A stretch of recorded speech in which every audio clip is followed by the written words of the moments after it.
성경을 보면 특별히 사도행전에 교회 부흥의 역사에 관한 말씀이 기록되어 있습니다. 특별히 사도행전을 보면 처음 시작해서 우리는 초대교회 성도들이 초대 예루살렘 그 당시 믿지 않던 불신자들에게 어떤 모습으로 비춰졌는지 주목할 필요가 있습니다.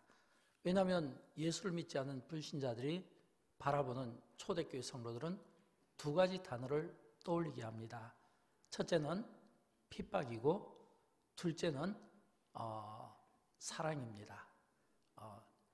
어떻게 보면 이해가 되지 않는 이 충돌되는 단어인데 어떻게 이 두 단어가 그들에게서 떠올리게 되냐면 지금과는 좀 다른 환경이지 않습니까? 1세기 그 기독교 역사를 보면 굉장히 기독교가 박해가 심했습니다. 그래서 그들이 자신의 어떤 신앙의 정절을 지키기 위해서는 무엇보다 어떤 고난과 박해를 피할 수가 없었던 겁니다. 내가 예수를 믿는다는 이유 때문에 그 어떤 삶의 터전을 빼앗기기도 하고 때로는 직장에서 쫓겨나기도 해야 되는, 그러면서도 불구하고 신앙을 지키기 위한, 신앙의 정절을 지키기 위한 그런 거룩한 노력들이 있었기 때문에 그들은 핍박이라는 이 단어가 믿지 않는 이방 사회에서는 항상 그리스도인들에게 떠올렸던 겁니다. 그러나 또 한편으로는 사랑이라는 단어가 또 떠올렸습니다. 왜냐하면 그들은 그 핍박과 고난 가운데서도 서로를 위하고 사랑하는 마음이 컸으며 위하고 사랑하는 이 마음을 통해서 서로를 위로하고 격려하고 기도에 힘쓰는 모습을 또한 보였기 때문입니다. 그래서 이 유대의 이 관리들이, 로마에서 이렇게 파견받은 관리들이 로마에다가 이제 이렇게 행정보고를 올리지 않습니까? 올릴 때 그 보고서에서 이 그리스도인들의 두 가지 모습을 항상 떠올리겠다는 겁니다. 하나는 핍박이고 그리고 하나는 칭송이고, 그리스도인들이 미워도 또는 그리스도인들이 좋을 때도 항상 그들은 이 핍박과 칭송을 떠올릴 수밖에 없었던 겁니다. 왜냐하면 그 핍박 가운데서도 믿음을 지켜내는, 서로를 위하는 사랑하는 마음들이 너무 아름다워 보였기 때문입니다. 그래서 그들은 이 그리스도인들을 놓고 유행어를 만들었다고 합니다. 어떤 유행어냐면 저들을 보아라, 얼마나 사랑하는지.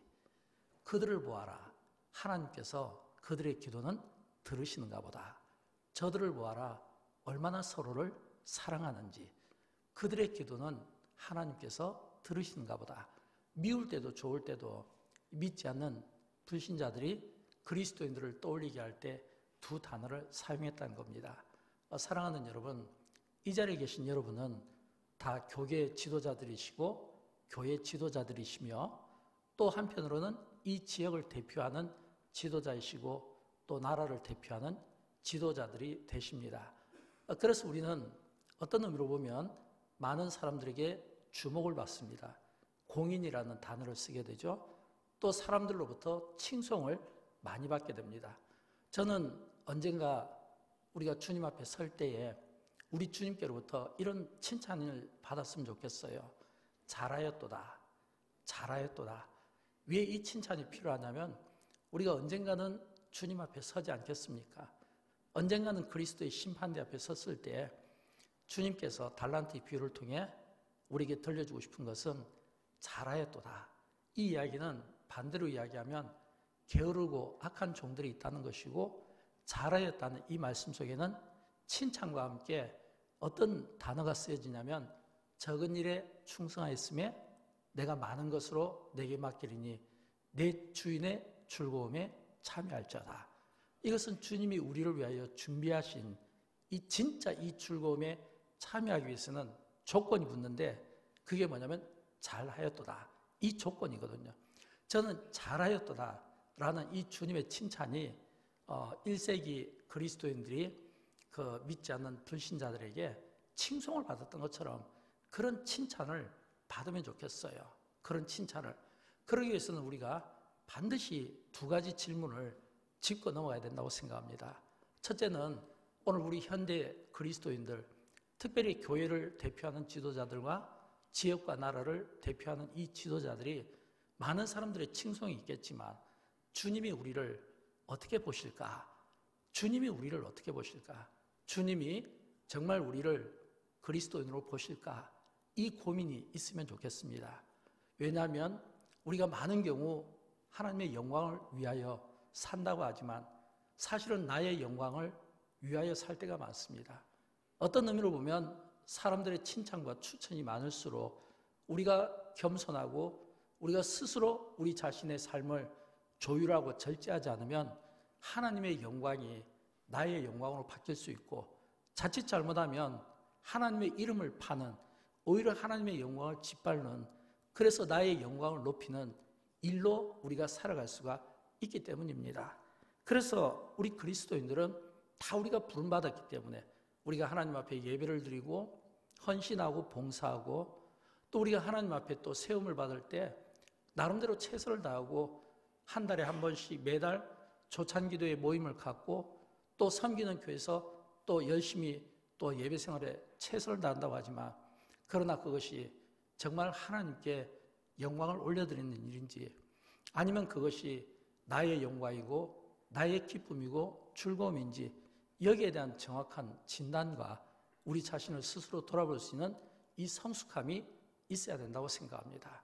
그리고 우리가 정말 원하는 것은 주님의 칭찬이 되어야 되고 하나님께서 우리를 이 시대에 그리스도인으로 인정해 주셔야 되지 않겠습니까? 또 뿐만 아니라 우리는 불신자들에게서도 이 세상이 우리 그리스도인들을 어떻게 바라보는가 여기에 대한 관심을 가지면 좋겠습니다. 왜냐하면 이 세상은 끊임없이 교회에 대해 관심을 갖고 있고 목회자에 대해서 관심을 가지고 있습니다.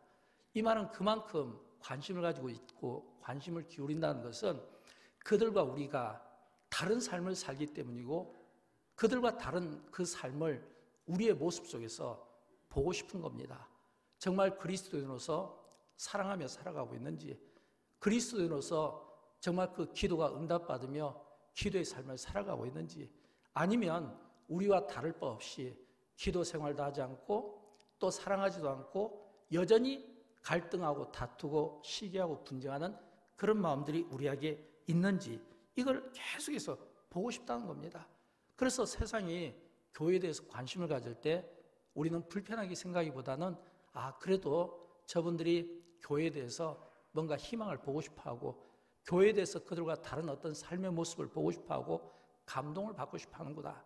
1세기 믿지 않는 사람들이 믿는 사람들에 향하여 불편하지만 칭송할 수밖에 없었던 것처럼 오늘 우리 시대의 그리스도인들에게 그런 모습들을 똑같이 보고 싶어 한다라고 하는 것입니다. 사랑과 기도는 우리 그리스도인들에게 매우 익숙한 단어입니다. 그렇죠? 그러나 또 한편으로는 가장 안 되는 게 이 사랑과 기도 아닐까요? 저는 그런 의미에서 마지막 시대를 살아가는 우리에게 오늘 들려준 베드로전서 4장 7절과 8절의 말씀은 우리에게 매우 중요한 교훈을 준다고 생각합니다. 왜냐하면 우리가 앞에서 읽었던 말씀처럼 이 말씀은 사도 베드로가 지금 권면하는 말씀인데 두 가지입니다. 하나는 기도에 힘쓰고 하나는 서로 사랑에 힘써라. 기도할 때는 정신 차리고 근신하고 사랑할 때는 이 사랑은 모든 헛한 죄를 덮느니라. 이 말은 모든 이들에 대해서 포용하고 그리고 감싸 줄 수 있는 마음이 필요하다는 것 아니겠습니까? 저는 오늘 이 시대를 변화시키는 능력이 이 베드로의 권면처럼 기도와 사랑이 있다고 생각합니다. 가장 안 되지만 그러나 이 기도와 이 사랑에 우리 그리스도인들은 무엇보다 힘써야 됩니다. 두 가지 측면이에요. 첫째는 이 기도에 힘써야 되는 것은 이 사랑에 힘써야 되는 것은 이 사랑은 우리 기독교에서 가장 가치 있는 능력이기 때문입니다. 하나님의 속성 가운데 사랑이 있습니다. 이것은 하나님이 자기 자신이 사랑이라고 말씀해 주시고 그리고 성경은 이 하나님의 사랑을 우리에게 들려줄 때 어떻게 들려주냐면 자기 아들 예수 그리스도를 우리에게 내어주시고 또 우리의 죄를 대신해서 십자가를 지게 하시고 십자가에서 고난과 피 흘림을 통하여 우리의 모든 죄를 대신 대속적인 이 죽으심으로 우리의 죄를 단번에 용서해 주시는 그래서 누구든지 예수의 피로 씻음받고 그 이름으로 우리가 구원을 얻을 수 있는 길을 열어주신 겁니다. 그러나 그 구원과 그 죄 용서함은 바로 하나님께서 자기 아들을 내어서 죽이셔야만 하는 희생이 있었다는 겁니다. 사랑이 없이는 할 수 없는 일이죠. 그래서 사랑은 우리 기독교에서 가장 가치 있는 정신으로, 그리고 하나님의 속성이 사랑이라고 알려져 있습니다. 그러나 우리는 이 사랑을 얼마나 하고 있을까요? 실제로 우리가 얼마나 사랑을 하고 있는가? 우리가 하나님과 사랑한다고 하지만 그러나 우리가 하나님으로부터 멀어져 있지는 않는지, 마치 탕자와 같이, 또 우리가 자연을 사랑한다고 하지만 조금 전 장로님께서 기도해 주신 것처럼 정말 우리가 자연을 사랑하는지, 우리가 자연과 사랑하지 못한 그 결과가 자연이 병들어 버렸잖아요. 공기가 오염되고 물이 오염되고 각종 전염병들이 일어나게 되고 각종 자연재해들이 일어난 것이 우리가 자연을 사랑하지 못한 결과 아니겠습니까? 인간을 사랑해야 되는데 인간을 사랑하지 못하니까 그로 인해 생기는 많은 이 갈등들, 다툼들, 분쟁들, 살인, 전쟁까지 이어지고 있지 않습니까? 우리는 가장 하나님께서 우리에게 주신 이 자연 만물, 피조물 세계, 그리고 인간들, 그리고 하나님과 좋은 관계를 맺어야 되고 사랑의 관계를 맺어야 되는데 이게 어그러지다 보니까 모든 것이 어그러지게 되고 오히려 자연은 점점 갈수록 피조물은 탄식하고 한탄하며 고통을 앓고 있는 이런 끔찍한 문제들을 오늘 우리 시대에 우리가 맡고 있다고 하는 것입니다. 대안은 어디에 있을까요? 사랑 아니겠습니까? 우리가 자연을 사랑하고 우리가 사람을 사랑하고 우리가 하나님과 사랑하면 해결될 수 있는 문제라고 생각합니다. 두 번째는 기도입니다. 왜냐하면 이 베드로는 우리에게 마지막 때에 이 정신 차리고 깨어 기도하라고 권면하고 있거든요. 이 말을 바꿔 이야기하면 우리에게 많은 긴장감을 주는 겁니다. 여러분, 기도는 사실은 하나님이 기도하는 우리를 통해 일하시기 위하여 우리를 도구로 사용하시는 겁니다. 그래서 우리는 기도할 때 저는 월드 크리스찬의 그런 기도가 있으면 좋겠습니다. 왜냐하면 우리는 많은 경우 기도할 때 우리 개인의 기도에 집중되는 경우가 많고 교회에 집중되는 경우가 많습니다. 그러나 우리가 이 초창기 기도를 통해서 순서지에 보면 세계 평화를 위해, 한반도의 평화를 위해, 또 각종 재난을 위해, 또 여수의 지역의 발전과 또 이런 어떤 산단의 안전을 위한 이런 다양한 이런 기도들을 우리가 드릴 수 있는, 저는 이런 기도의 지경이 넓어졌으면 좋겠고 또 이 기도의 지경이 넓어지는 만큼 하나님께서 우리를 더 넓게 쓰신다고 믿습니다. 저는 어렸을 때 저희 부모님으로부터 이 기도에 대한 가르침을 많이 받게 되었습니다. 저희 부모님께서 목회하실 때 항상 저에게 들려주신 말씀은 아들, 기도할 때 기도는 너를 위해 하는 게 아니라 타인을 위해 하는 거야.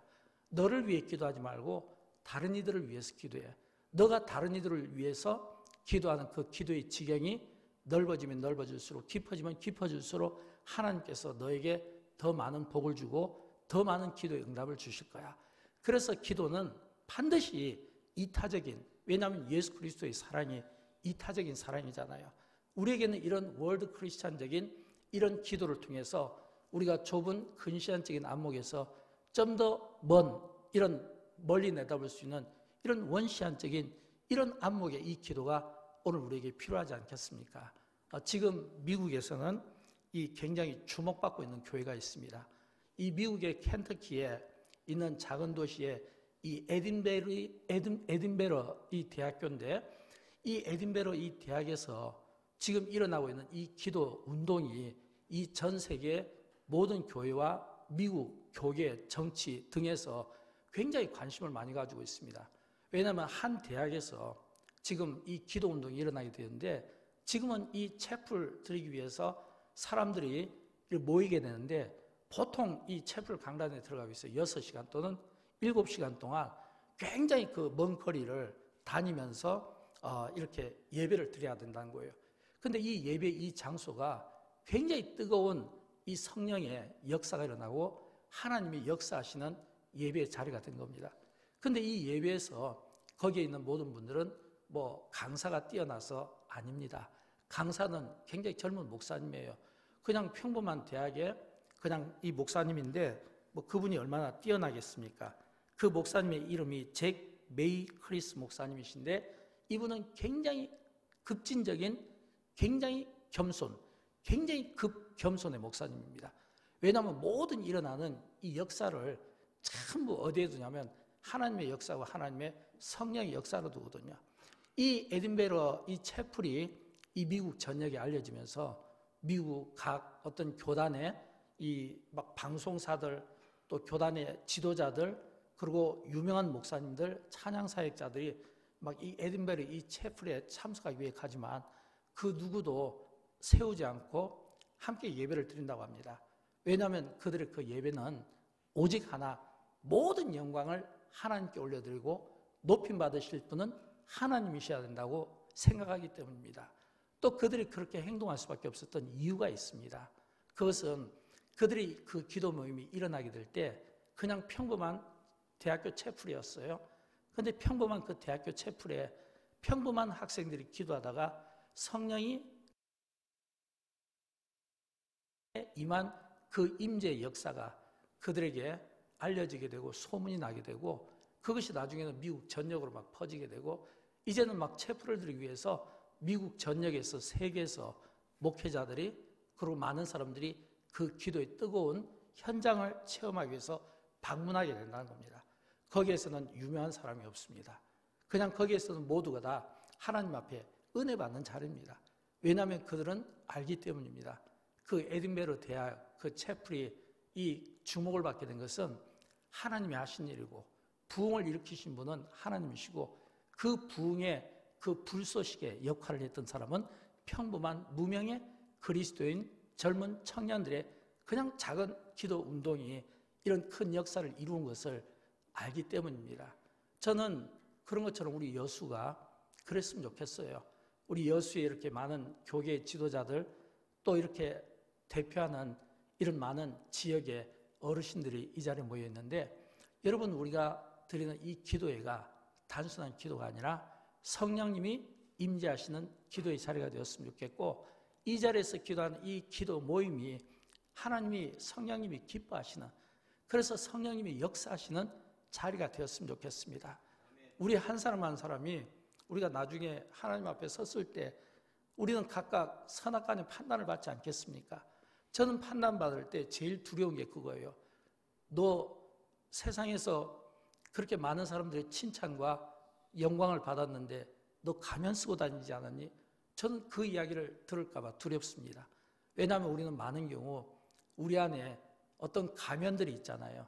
그래서 이 가면들이 우리가 입으로는 하나님을 높이지만 여전히 우리의 마음은 하나님을 떠나 있는 그런 그 가면을 우리가 쓰고 있지는 않은지 그렇다면 여러분 우리가 훗날 하나님 앞에서 받을 상급보다는 책망이 있지 않겠습니까? 저는 이 여수 조찬기도회가 처음 시작 때부터 정말 좋은 모습으로 소수의 정말 기도에 힘쓰고 정말 하나님 앞에 예배를 드리며 진짜 이 지역의 어려운 현안과 문제들을 해결하고 나라의 어려운 문제들을 해결하고 먼저 지도자들이 앞서서 이런 기도하는 이 연대의식 이 연대의식이 저는 너무 좋았습니다. 왜냐하면 제가 꿈꾸는 저희 목회 이상 가운데 하나가 이거거든요. 군인들은 나라를 위해서 공무원들은 또 그 지역 또 그 공무원으로서 의사들은 또 의사들로 소방대원은 소방대원으로서 그러나 우리 그리스도인들은 그 각자에게 주어진 그 역할에 따라서 일터든 산업터든 아니면 사무실이든 아니면 운전하든 우리가 어디에서든 하나님이 영광 받으실 수 있도록 우리가 손을 들고 벽에 우리가 기대고 정말 이 지역의 어려운 문제들을 위하여 우리가 하나님 앞에 기도하는 이런 겸손함을 보이고 이런 기도의 연대가 여기에 보면 많은 직장 다니시는 분들이 있고 다 일하는 다 이 범위가 넓잖아요. 우리가 이 기도의 손을 잡고 함께 기도하면 그 기도의 연대 의식이 하나님이 정말 영광 받으시고 지금은 이 미국 켄터키의 에딘베러라고 하는 한 대학교 채플이 세계 주목을 받는 것처럼 저는 가까운 시일 내에 여수가 우리 대한민국뿐 아니라 세계에서 정말 주목받는 기도 모임이 되었으면 좋겠고 이 모임에 참여하기 위해서 멀리서부터 줄을 서서 1시간씩 2시간씩 그래서 예배드리는 그 기쁨이 있고 기다리면서 줄 서서 무릎 꿇고 예배하고 찬양하는 이런 기도의 거룩한 운동들이 있었으면 좋겠습니다. 이 시대의 부흥은 하나님이 일으키는 겁니다. 부흥은 하나님이 일으키는 거예요. 그리고 그 부흥을 하나님이 일으킬 때 그 부흥의 역사의 임팩트는 누굽니까? 사람 아닙니까? 여러분 성경과 역사를 보면 항상 그 시대의 임팩트는 사람이었습니다. 사람이 중요합니다. 사람이 중요해요. 그 시대의 그 역할에, 그 시대에서 내가 어떤 역할로 그 책임과 그 어떤 위치에서 내가 그 역할을 잘 감당하는가. 한 사람의 그 지도자가 중요하고 그 리더가 중요한 것은 우리가 이미 대한민국의 역사를 통해서 우리가 반복된 일 아니겠습니까? 저는 오늘 우리 시대가 진짜 지도자가 부재 상황이고 정말 이 지도자에 대한 이 목마름이 너무 큰 이런 시대적인 상황 속에서 여수가 이렇게 기도하는 많은 장로님들, 목사님들, 또 교계의 지도자들, 지역의 지도자들, 대표하는 분들이 기도할 수 있고 기도할 수 있는 이런 환경이 갖춰져 있다는 게 이게 얼마나 하나님 앞에 감사한지 모릅니다. 훗날 우리 주님 앞에서 정말 이 여수가 기도에 다시 한번 우리 손양원 목사님 이어서 이런 뜨거운 이 도시로 저와 여러분을 통해서 하나님의 부흥을 이끌어내는 역사의 임팩트 주인공이 다 되시기를 주님의 이름으로 축원드립니다.